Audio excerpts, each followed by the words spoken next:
నమస్కారం, దూరదర్శన్ వార్తలకు స్వాగతం. నేను వినతి. ముందుగా ముఖ్యాంశాలు.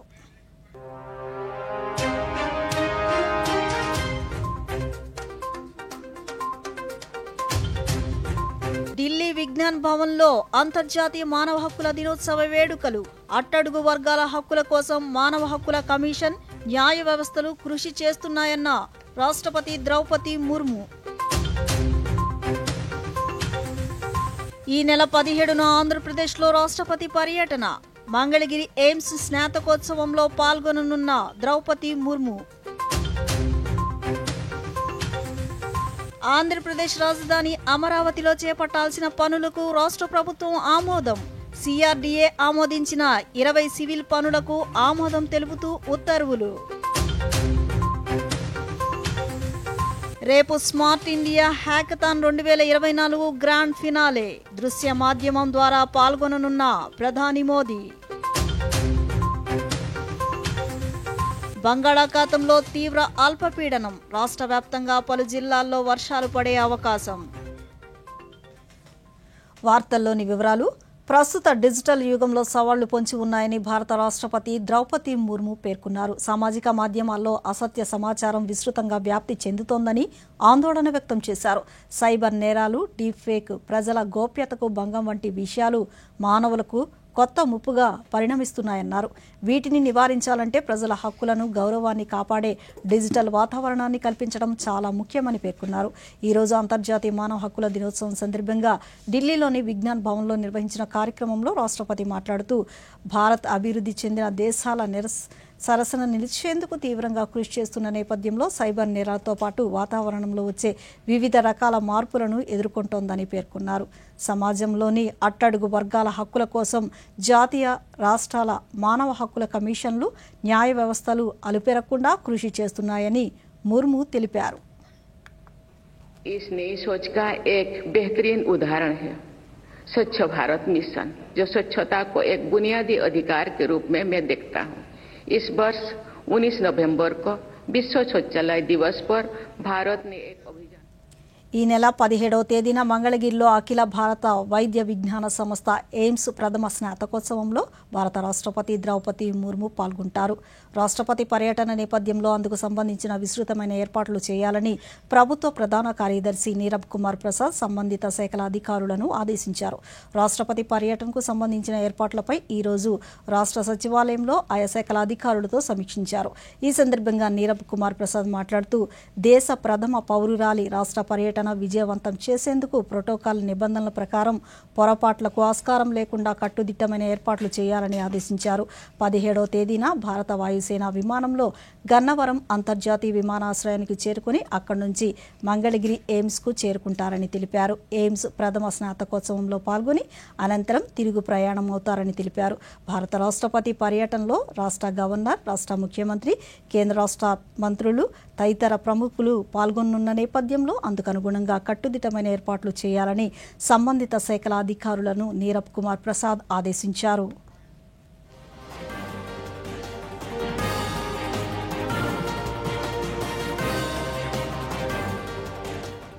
ఆంధ్రప్రదేశ్ రాజధాని అమరావతిలో చేపట్టాల్సిన పనులకు ఆమోదం తెలుపుతూ రాష్ట్ర ప్రభుత్వం ఉత్తర్వులు జారీ చేసింది. సిఆర్డీఏ ఆమోదించిన 20 సివిల్ పనులకు ఆమోద ముద్ర వేస్తూ ఉత్తర్వులు ఇచ్చింది. రాజధాని పరిధిలో చేపట్టనున్న 20 సివిల్ పనులకు 11,467 కోట్ల మేర వ్యయం అవుతుందని ప్రభుత్వం పేర్కొంది. ప్రపంచ బ్యాంక్, ఆసియా అభివృద్ధి బ్యాంక్ సంయుక్తంగా ఇవ్వనున్న రుణంతో ఈ పనులు చేపట్టేలా ప్రభుత్వం కార్యాచరణ చేపట్టింది. గెజిటెడ్, నాన్ గెజిటెడ్ అధికారులు, ఉద్యోగుల నివాస అపార్ట్మెంట్లు, ఐఏఎస్ అధికారులు, ఎమ్మెల్యే, ఎమ్మెల్సీ నివాసాల నిర్మాణం పూర్తికి నిధులు విడుదలకు ఆమోదం తెలిపింది. న్యాయమూర్తులు, మంత్రులు, సీనియర్ ఐఏఎస్ అధికారుల బంగ్లాల నిర్మాణం కోసం నిధులు మంజూరుకు ఆమోద ముద్ర వేసింది. ప్రభుత్వ కాంప్లెక్స్ నిర్మాణంలో భాగంగా సచివాలయ టవర్లు, అసెంబ్లీ, రాజధాని పరిధిలో మౌలిక సదుపాయాల నిర్మాణం కోసం ఈ నిధులను వెచ్చించాలని నిర్ణయించింది. అమరావతిలో కొండవీటి వాగు, పాలవాగు వెడల్పు చేయడంతో పాటు శాఖమూరు, నీరుకొండ వద్ద రిజర్వాయర్ నిర్మాణం కోసం సిఆర్డీఏ 1,585 కోట్ల రూపాయలు వెచ్చించనుంది. హ్యాపీ నెస్ట్ ప్రాజెక్టులో భాగంగా 12 టవర్లతో 1,200 అపార్ట్మెంట్ల నిర్మాణం కోసం 984 కోట్లు కేటాయించింది. రాజధాని పరిధిలో వరద నీటి కాలువలు, డ్రైన్లు, నీటి సరఫరా నెట్వర్క్, సీవరేజీ, యుటిలిటీ డక్ట్లు, పాదచారుల బాట, సైకిల్ ట్రాక్ల ఏర్పాటుకు నిధులు వెచ్చించేందుకు ప్రభుత్వం నిర్ణయించింది.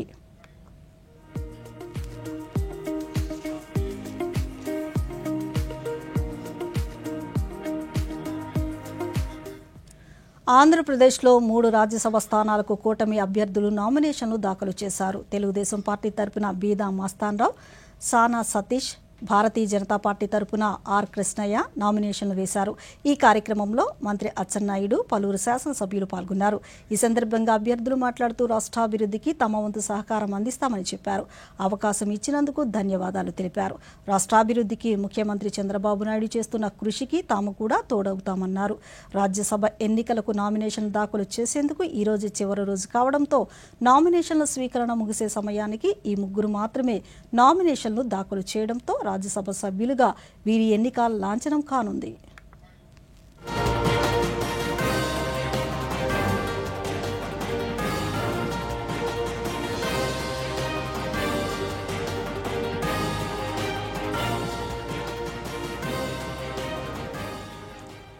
దిశ చట్టంపై అసెంబ్లీలో తీర్మానం చేసిందే తప్ప గత ప్రభుత్వం దిశ చట్టం కోసం ఎలాంటి చర్యలు తీసుకోలేదని రాష్ట్ర కార్మిక శాఖ మంత్రి వాసంశెట్టి సుభాష్ విమర్శించారు. అమరావతిలో మంత్రి ఈరోజు మీడియాతో మాట్లాడుతూ అసలు దిశకు దిశానిర్దేశం ఏమైనా ఉందా అని ప్రశ్నించారు. రెడ్డి గారు మొన్న దిశ చట్టం గురించి మాట్లాడుతూ లోకేష్ గారు, హోమ్ మినిస్టర్ గారు దిశ యాప్ కాగితాలని అందించడం, అది ఆయన కొన్ని కామెంట్స్ చేయడం జరిగింది. అసలు దిశ చట్టం గురించి మాకెవరికీ అవగాహన లేదు. పైగా ఎవరికి అవగాహన కల్పించారో కూడా అర్థం కాని విషయం. అసలు దిశా చట్టం అమల్లో ఉందా, ఎన్ని ట్రయల్స్ జరిపారు, ఎంతమందికి శిక్ష వేశారు? ఆ దిశా చట్టం అనేది ఓ బూటకం. ఏదైనా అమెండ్మెంట్ చేయాలి అంటే అది పార్లమెంట్లో జరిగే ఇష్యూ. ఇక్కడ నామమాత్రంగా అసెంబ్లీలో తీర్మానం పెట్టేసి తప్పట్లు కొట్టేసిన వైనం. 2019 నుంచి 23 వరకు సుమారు ఏ కేసులు వచ్చినా కూడా 354 సెక్షన్లు మాత్రమే కట్టడం జరిగింది. కొత్త సెక్షన్లు ఏమైనా కట్టారా? అది 354 పాత సెక్షను. కొత్త సెక్షన్లు అయితే ఏమి కట్టిన వైనం లేదు. ఎక్కడా కూడా ఒక ట్రయల్ జరిగినట్టుగానే, ఒక శిక్ష వేసినట్టుగానే ఏమైనా ఉందా? అసలు దానికి దిశ నిర్దేశం అనేది ఏమైనా ఉందా? కనీసం అవగాహన లేకుండా ఇక్కడేదో తీర్మానం చేసేసి, అందులో ముఖ్యంగా దిశ ఏదైతే వాళ్ళు ఇంప్లిమెంట్ చేద్దామని తీర్మానం చేశారో అందులో క్లియర్గా ఒక సెక్సువల్ అరేంజ్మెంట్ జరిగినప్పుడు, ఒక అమ్మాయి బలైనప్పుడు విత్ ఇన్ 7 days ఎంక్వైరీ చేయండి, ఎంక్వైరీ అయిపోవాలి, తర్వాత 14 days ఛార్జ్ షీట్ ఫైల్ చేయాలి, విత్ ఇన్ 10 months శిక్షలు పడిపోవాలని ఇంప్లిమెంట్ చేశారు. మరి ఎన్ని చేయగలిగారు ఈ 5 సంవత్సరాలు? కేంద్ర ప్రభుత్వం రాష్ట్రానికి అమృత్ పథకం కింద 8,000 కోట్ల రూపాయలు కేటాయిస్తే గత వైసీపీ ప్రభుత్వం మ్యాచింగ్ గ్రాంట్ ఇవ్వకపోవడం వల్ల ఆ నిధులన్నీ వృధా అయ్యాయని రాష్ట్ర మున్సిపల్ శాఖ మంత్రి పి. నారాయణ ఆరోపించారు. గుంటూరు కార్పొరేషన్లో నిర్వహిస్తున్న జిందాల్ వేస్ట్ మేనేజ్మెంట్ ప్లాంట్లను మంత్రి ఈరోజు సందర్శించిన అనంతరం మాట్లాడుతూ ప్రతి జిల్లాలోనూ వేస్ట్ ఎనర్జీ ప్లాంట్లు ఉండాలన్న ముఖ్యమంత్రి చంద్రబాబు నాయుడు ఆలోచన మేరకు త్వరలోనే కడప, రాజమహేంద్రవరం, నెల్లూరుల వద్ద మరో 3 ప్లాంట్లు ప్రారంభిస్తామని తెలిపారు. కూటమి ప్రభుత్వం చట్ట సవరణ చేసి మరీ చెత్త పన్ను తొలగించిందని తెలిపారు. గత వైసీపీ ప్రభుత్వం విద్యుత్ ఉత్పత్తి ప్లాంట్లను వదిలేసిందన్నారు. ఈ మున్సిపాలిటీలో వచ్చే సాలిడ్ వేస్ట్ అంతా ఈ ప్లాంట్కి వస్తుంది, బర్న్ అయిపోతుంది. బర్న్ అయిపోయి మళ్ళీ ఎలక్ట్రిసిటీ ప్రొడ్యూస్ అవుతుంది. ఏదైనా మిగిలితే అది యాష్ రూపంలో వస్తుంది, దాంతో బ్రిక్స్ చేస్తున్నారు. ఒక ప్లాంట్ పెడితే దానికి సరౌండింగ్స్లో ఉండే 50 నుంచి 60 కిలోమీటర్ రేడియస్లో ఉండే మున్సిపాలిటీస్ కావచ్చు, పంచాయతీలు కావచ్చు, నగర పంచాయతీలు కావచ్చు, మొత్తం దానికి ఇవ్వాలని. మొత్తం మీద ఈ రాష్ట్రంలో రోజుకి 6,890 టన్స్ మెట్రిక్ టన్స్ వేస్ట్ వస్తుంది. ఈ 2 ప్లాంట్ ద్వారా, ఈ 2 ప్లాంట్తోనే ఈరోజు దాదాపు 2,160 టన్నులు ట్రీట్ అయిపోతుంది. అదేవిధంగా కడప, కర్నూలు, అనంతపురం మధ్య ఒకటి పెట్టాలని ప్లాన్ చేస్తున్నాం. భారతదేశంలో కేవలం భారతదేశం మొత్తం అన్ని రాష్ట్రాల్లో కలిసి 3 ప్లాంట్లు ఉంటే ఆంధ్రప్రదేశ్లో 10 ప్లాంట్లు శాంక్షన్ చేశాం. ఈరోజు భారతదేశంలో 15 ప్లాంట్లు వస్తే గత ప్రభుత్వం 5 సంవత్సరాల్లో ఒక్కటంటే ఒకటి కూడా పెట్టాల. చెత్త పన్ను వేయటం తెలుసు కానీ ఆ చెత్తని ఎలా క్లీన్ చేయాలి అనేది లేదు. 85 లక్షల మెట్రిక్ టన్నుల లెగసీ మిగిలిపోయింది. దాంట్లో 45 లక్షలు. యువతీ యువకుల ఆనందోత్సాహాల నడుమ కృష్ణా విశ్వవిద్యాలయం ఆధ్వర్యంలో కృష్ణా తరంగ్ 2024 అంతర్ కళాశాలల యువజనోత్సవం ఈరోజు విజయవాడలోని కాకరపర్తి భావనారాయణ కళాశాల కేబిఎన్లో ప్రారంభమయ్యాయి. ఈ కార్యక్రమంలో రాష్ట్ర గనులు ఎక్సైజ్ శాఖ మంత్రి కొల్లు రవీంద్ర పాల్గొని యువతను ఉద్దేశించి మాట్లాడుతూ రాష్ట్ర ప్రభుత్వం యువతకు బంగారు భవిష్యత్తు ఇవ్వాలనే లక్ష్యంతో పనిచేస్తుందన్నారు. ఈ క్రమంలోనే స్కిల్ సెన్సెస్ ద్వారా యువతలోని నైపుణ్యాలు నమోదు చేస్తున్నామన్నారు. ప్రస్తుత పారిశ్రామిక అవసరాలకు అనుగుణంగా సుస్థిర ఉపాధి అవకాశాలు పెంపొందించేలా నైపుణ్యాభివృద్ధికి కార్యాచరణ రూపొందిస్తున్నామని తెలిపారు. స్టేట్ లెవెల్లో తర్వాత నేషనల్ లెవెల్లో కూడా జరగడానికి అవకాశాలు ఉన్నాయి. మరి అందులో భాగంగానే ఈ కార్యక్రమాన్ని నిర్వహించుకోవడం చాలా సంతోషం. ఇవాళ గౌరవ ముఖ్యమంత్రి గారు కానీ మరి ఇవాళ మనకి హ్యూమన్ రిసోర్స్ మినిస్టర్గా ఉన్న నారా లోకేష్ గారు, అదేవిధంగా మన ఉప ముఖ్యమంత్రి వర్యులు పవన్ కళ్యాణ్ గారు, మరి అందరం కలిసి ఈ రాష్ట్రంలో ఒక మంచి భవిష్యత్తును కల్పించాలి యువతకనే లక్ష్యంతో పనిచేస్తూ ఉన్నాం. ఎందుకంటే గత 5 సంవత్సరాలు మనం అందరం చూసాం, ఎన్నో కష్టాలు పడ్డాం, ఎన్నో ఇబ్బందులు పడ్డాం.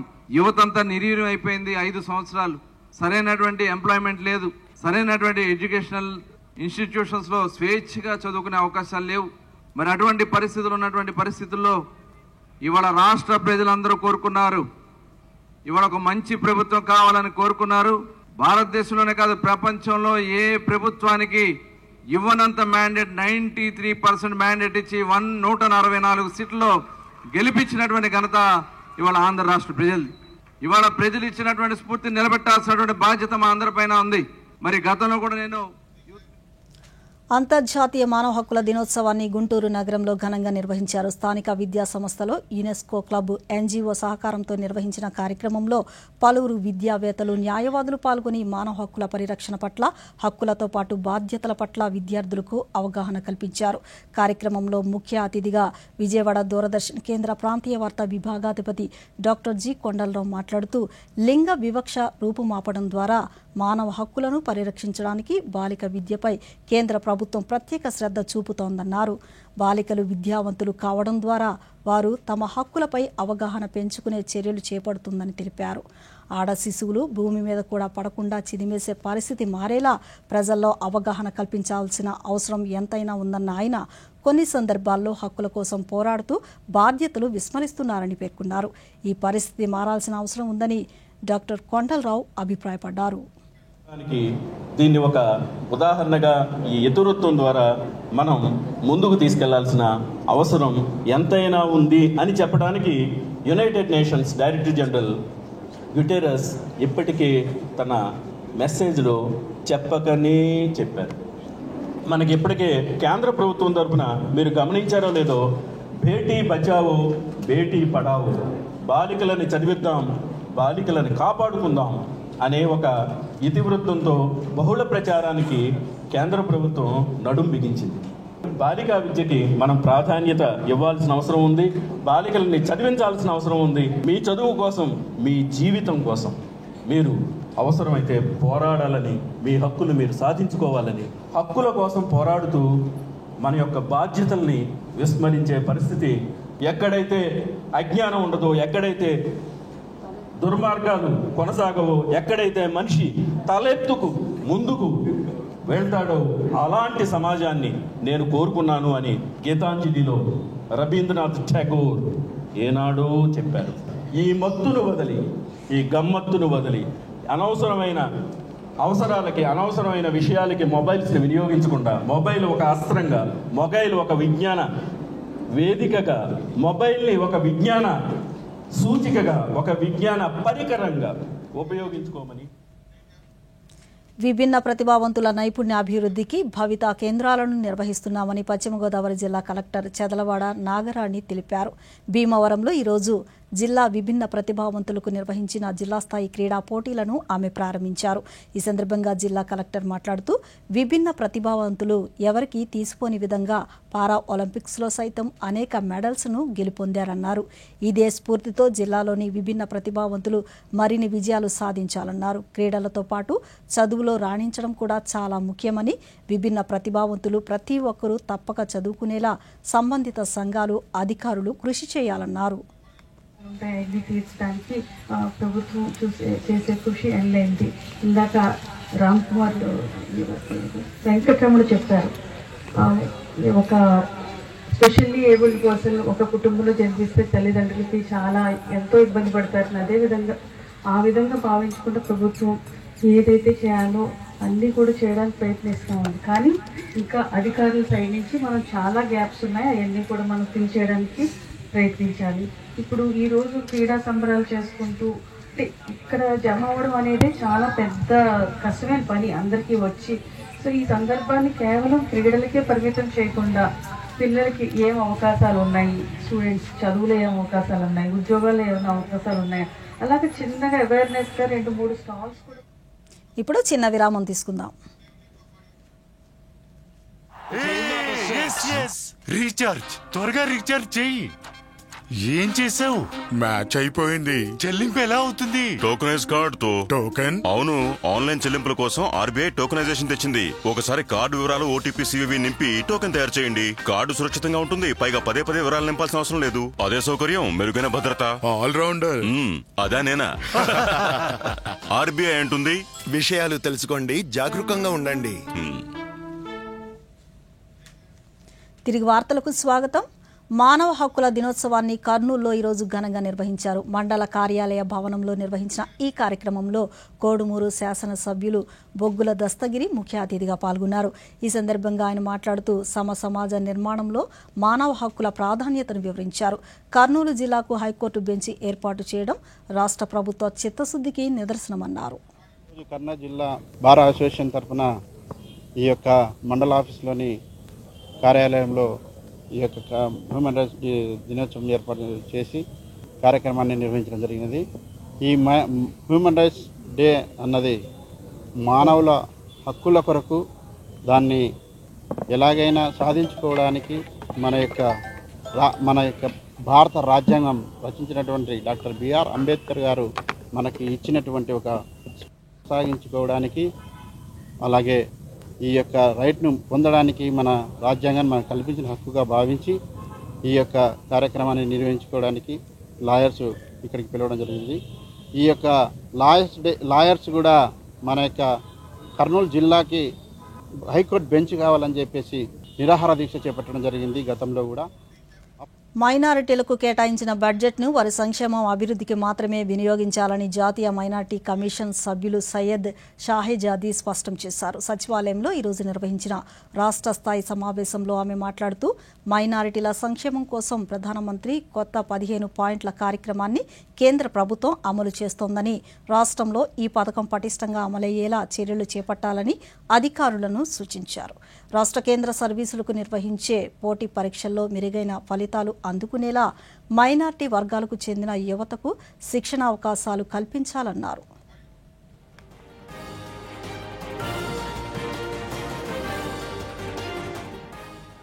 శబరిమల యాత్రికుల రద్దీని దృష్టిలో ఉంచుకుని దక్షిణ మధ్య రైల్వే అదనంగా ప్రత్యేక రైళ్లను నడపనుందని ముఖ్య ప్రధాన ప్రజా సంబంధాల అధికారి ఏ శ్రీధర్ తెలిపారు. కాకినాడ పోర్టు కొల్లాం మధ్య 11, 18, 25 తేదీల్లో ప్రత్యేక రైళ్లు నడపనున్నారు.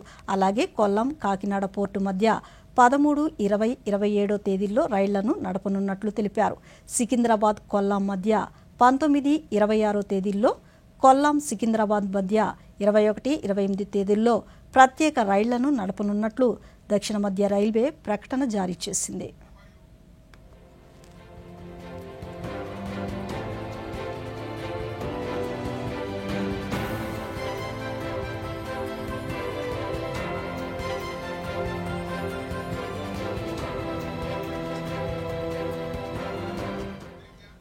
Smart India hackathon 2024 grand finale రేపు జరగనుంది. దేశవ్యాప్తంగా నిర్వహించే ఈ గ్రాండ్ ఫినాలే కార్యక్రమంలో 1300 కంటే ఎక్కువ విద్యార్థి బృందాలు పాల్గొనున్నాయి. గత ఏడాదితో పోల్చితే ఈ సంవత్సరం 150% మంది ఎక్కువగా విద్యార్థులు ఈ హ్యాకథాన్లో పాల్గొంటున్నారు. దేశవ్యాప్తంగా 51 నోడల్ కేంద్రాల్లో జరిగే గ్రాండ్ ఫినాలేను ఉద్దేశించి ప్రధానమంత్రి నరేంద్ర మోదీ దృశ్య మాధ్యమ విధానంలో ప్రసంగించనున్నారు. ఈ గ్రాండ్ ఫినాలే రేపటి నుంచి ఈ నెల 15వ తేదీ వరకు జరగనుంది. 17 థీమ్లలో దేనినైనా విద్యార్థులు ఎంచుకునే అవకాశం ఉంది. సృజనాత్మక రంగాల్లో విద్యార్థులు తమ ప్రతిభను నిరూపించుకోనున్నారు. Health care, supply chain, logistics, smart technologies, heritage and culture, sustainability, education, skill development, water, agriculture, food, emerging technologies, disaster management వంటి రంగాల్లో విద్యార్థులకు ఉన్న అద్భుత అవకాశాలను ప్రధాని మోదీ వివరించనున్నారు.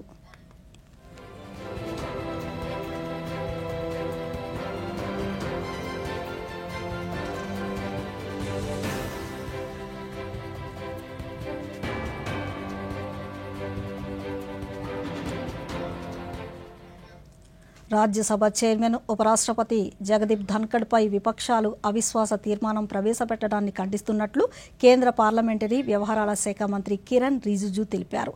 ఢిల్లీలో ఈరోజు ఆయన మీడియాతో మాట్లాడుతూ సభలో విపక్షాల తీరును తప్పుబట్టారు. సభాధ్యక్షతన సూచనలను బేఖాతరు చేసి అగౌరవపరిచేలా ప్రవర్తిస్తోందన్నారు. సభ మర్యాదను పాటించకుండా విపక్షాలు సభకు ఆటంకం కలిగించాయన్నారు. ఉపరాష్ట్రపతి జగదీప్ ధన్కడ్ దేశాభివృద్ధి, పేదల సంక్షేమానికి కట్టుబడ్డ నేతగా కిరణ్ రిజిజు పేర్కొన్నారు. लगातार चेयर का अपमान किया है और चेयर का डायरेक्शन को भी नहीं मानते हुए बहुत गलत तरीके से सदन में व्यवहार किया है. उपराष्ट्रपति श्री जगदीप धनखड़ जी एक आम परिवार से, एक गरीब किसान परिवार से आते हैं. जाट कम्युनिटी से पहली बार उपराष्ट्रपति के पद पर आसीन हुए हैं और हमेशा उपराष्ट्रपति जी किसानों के भलाई के लिए, गरीबों के लिए, देश का भलाई के लिए संसद में भी बात रखते हैं और संसद के बाहर में भी अपना मत रखते हैं और हम लोगों को गाइड करते हैं. हम उपराष्ट्रपति श्री जगदीप धनखड़ जी का बहुत इज्जत करते हैं. बहुत ज्ञानी आदमी हैं, बहुत ही एक नेक इंसान है और उपराष्ट्रपति के पद पर आसीन है. इसका हम सब फख्र महसूस करते हैं. लेकिन जो नोटिस चेयरमैन के खिलाफ, उपराष्ट्रपति जी के खिलाफ में जो नोटिस सर्व किया है, सबसे पहले मैं उस नोटिस सर्व करने वाले 60 MP जिन्होंने reserve bank of India RBI గొప్ప వారసత్వాన్ని సొంతం చేసుకున్న సంస్థ అని RBI governor doctor Shaktikanta Das తెలిపారు. ఈరోజు పదవీ విరమణ చేస్తున్న సందర్భంగా ఆయన ఢిల్లీలో మీడియాతో మాట్లాడుతూ దేశ ఆర్థికాభివృద్ధికి ద్రవ్యోల్బణం, వృద్ధి మధ్య సమతుల్యతను పునరుద్ధరించాలన్నారు. డిజిటల్ చెల్లింపుల వ్యవస్థలో యూపీఐ ప్రపంచ అగ్రగామిగా నిలిచిందని పేర్కొన్నారు. సైబర్ సెక్యూరిటీ సవాలుగా మారుతున్న నేపథ్యంలో బ్యాంకింగ్ వ్యవస్థలో నూతన సాంకేతికల విస్తృత వినియోగంపై దృష్టి సారించాలన్నారు. I had also talked about the liquidity issue which needs to be addressed. And finally, I had said that the flexible inflation targeting, the framework of flexible inflation targeting is very important. And there is always a need to, I had highlighted and stressed the importance of maintaining inflation while being mindful of the growth trajectory. These were the exact words. So in the last 6 years, it has been my endeavor to adhere to these principles which I had mentioned when I took over as the RBI governor. You would be aware that we have adopted we have been holding wide-ranging consultations on many issues. In fact, the consultative approach behind regulation, behind all decisions that we have taken in the last 6 years, the consultative approach is very much evident. In many cases, we hold face-to-face direct meetings with the stakeholders or their. Rajya Sabha కార్యక్రమాల్లో ఈ రోజు కూడా గందరగోళం నెలకొంది. సభ ప్రారంభం కాగానే పలువురు సభ్యులు పుట్టినరోజును పురస్కరించుకొని చైర్మన్ జగదీప్ ధన్కడ్ శుభాకాంక్షలు తెలిపారు. అనంతరం 0 అవర్ను ప్రారంభించారు. అయితే విపక్షాలు ఆందోళన చేపట్టగా ఆందోళన మధ్యే దేవగఢ్లోని ఆల్ ఇండియా మెడికల్ సైన్సెస్లో ఒక సభ్యుణ్ణి ఎన్నుకునేందుకు కేంద్ర ఆరోగ్య కుటుంబ సంక్షేమ శాఖ మంత్రి జగత్ ప్రకాష్ నడ్డా తీర్మానం ప్రవేశపెట్టారు. విపక్షాల ఆందోళన నేపథ్యంలోనే సభను రేపటికి వాయిదా వేశారు.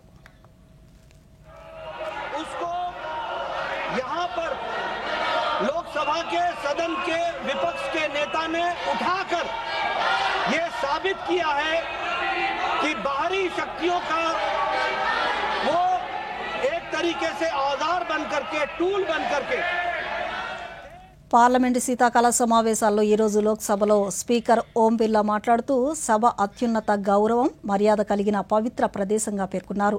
దేశ ప్రజలకు లోక్సభపై అనేక ఆకాంక్షలున్నాయన్నారు. ఏ విషయంలోనైనా సమ్మతి అసమ్మతి ప్రజాస్వామ్యంలో సాధారణమని, అయితే గత కొన్ని రోజులుగా సభలో చోటు చేసుకున్న ఆందోళనల నేపథ్యంలో సభ సజావుగా సాగడం లేదన్నారు. ప్రశ్నోత్తరాల సమయం సజావుగా సాగేలా సభ్యులు సహకరించాలని కోరారు. అనంతరం ప్రశ్నోత్తరాలను చేపట్టారు. కానీ విపక్ష సభ్యులు ఒక్కసారిగా బిగ్గరగా కేకలు పెడుతూ నిరసనకు దిగడంతో స్పీకర్ ఓం బిర్లా సభను తొలుత మధ్యాహ్నం 12 గంటలకు వాయిదా వేశారు.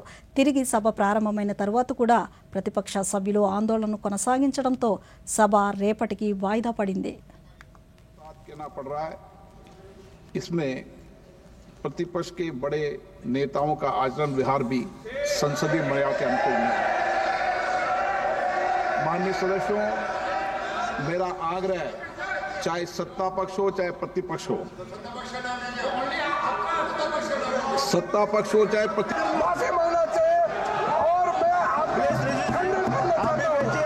आप सबको भी मैं विनम्रता पूर्वक आपसे निवेदन है, अपना शहर में जाइए, सदन को चलाने में मदद कीजिए। దేశీయ స్టాక్ మార్కెట్ సూచీలు ఫ్లాట్గా ముగిశాయి. ఉదయం లాభాలతో కదలాడిన సూచీల్లో తర్వాత స్తబ్దత నెలకొంది. ఈ ఉదయం 81,575 పాయింట్ల వద్ద స్వల్ప లాభాల్లో ప్రారంభమైంది.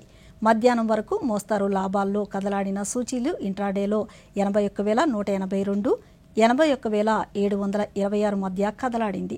చివరి 1.59 పాయింట్ల లాభంతో 81,510 వద్ద స్థిరపడింది. నిఫ్టీ సైతం 8 పాయింట్ల నష్టంతో 24,610 వద్ద ముగిసింది.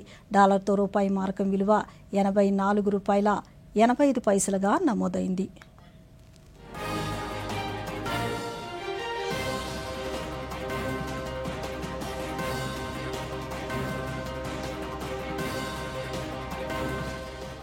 బంగాళాఖాతంలో ఏర్పడిన అల్పపీడనం ఈరోజు నైరుతి బంగాళాఖాతానికి ఆనుకుని ఉన్న ఆగ్నేయ బంగాళాఖాతంలో తీవ్ర అల్పపీడనంగా కేంద్రీకృతమైందని రాష్ట్ర విపత్తుల నిర్వహణ సంస్థ తెలిపింది. ఇది వచ్చే 24 గంటల్లో పశ్చిమ వాయువ్య దిశగా కదులుతూ శ్రీలంక, తమిళనాడు తీరాల వైపు కొనసాగే అవకాశం ఉందని తెలిపింది. దీని ప్రభావంతో రాగల 24 గంటల్లో నెల్లూరు, అన్నమయ్య, చిత్తూరు, తిరుపతి జిల్లాల్లో కొన్ని చోట్ల తేలికపాటి నుంచి మోస్తారు వర్షాలు పడే అవకాశం ఉందని తెలిపింది.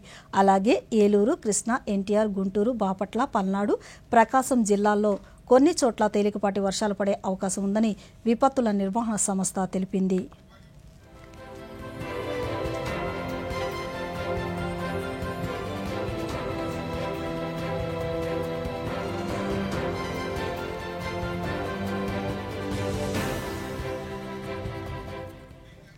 ప్రధానమంత్రి నరేంద్ర మోదీ తన మనసులోని భావాలను దేశ ప్రజలతో పంచుకునే మన్ కీ బాత్ కార్యక్రమం 117వ సంచిక ఈ నెల 29వ తేదీ ఆదివారం ఉదయం 11 గంటలకు ప్రసారమవుతుంది. ప్రజలు తమ అభిప్రాయాలను నమో యాప్ ద్వారా గానీ, స్వర సందేశం అయితే 18001178000 నెంబర్కు ఈ నెల 27వ తేదీలోగా పంపించవచ్చు. అలాగే www.mygov.in వెబ్సైట్ ద్వారా గానీ 1922 నెంబర్కు మిస్డ్ కాల్ ఇవ్వడం ద్వారా తిరిగి మన మొబైల్కి వచ్చే సంక్షిప్త సందేశంలో లింక్ ద్వారా కూడా అభిప్రాయాలను తెలియచేయవచ్చు. ఆకాశవాణి సమన్వయంతో దూరదర్శన్ ఛానల్ మన్ కీ బాత్ కార్యక్రమాన్ని ప్రసారం చేస్తాయి. ఈ కార్యక్రమం తెలుగు అనువాదం విని వెంటనే దూరదర్శన్ సప్తగిరిలో ప్రసారమవుతుంది.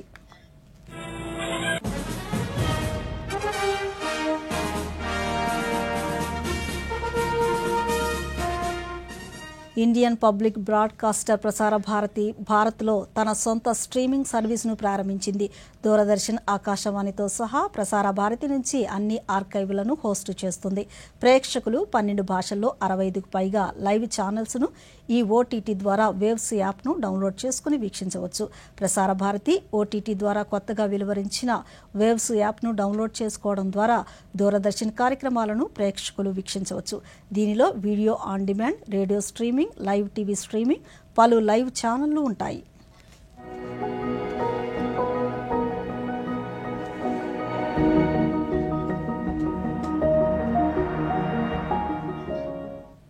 ఈ వార్తలు ఇంతటితో సమాప్తం. నమస్కారం.